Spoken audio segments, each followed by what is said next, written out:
One interesting thing about this project is, as I tell people about it, they're relatively shocked that Disney was born in Chicago. Most people don't know that.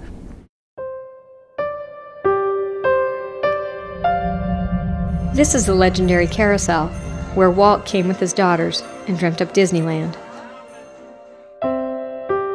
This is the place where Walt and Roy Disney had their first animation studio.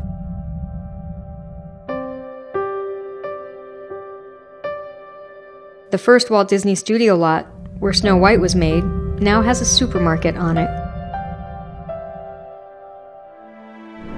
It's a heartbreaking tragedy that we've lost and are still at risk of losing so many of the important buildings of Walt Disney's past.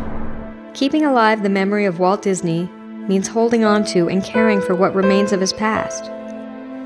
Because each time we lose another physical piece of Walt's history, it's gone.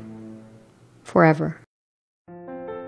This is the very house that Walt Disney was born in on December 5th, 1901, and where he lived until he was 4 years old.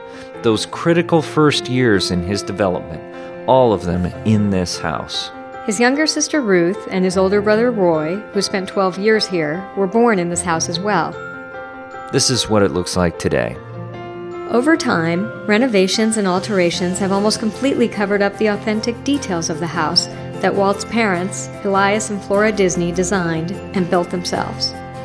If nothing were done, every last trace of this home's extraordinary heritage would soon disappear. We're joining a community of like-minded people who are working together to preserve this important piece of Walt Disney's history, and we need your help.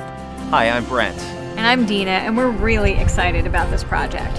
We both have such a deep connection to Walt Disney and his legacy, and we know you do too. And that's why we want you to be involved in this effort. This is the dream, a complete restoration of the Walt Disney birthplace to its original state, earning it the landmark status it deserves. I think the Disney House is Chicago's equivalent of the Abraham Lincoln log cabin. Historic preservation really is a melding of architecture and art and history.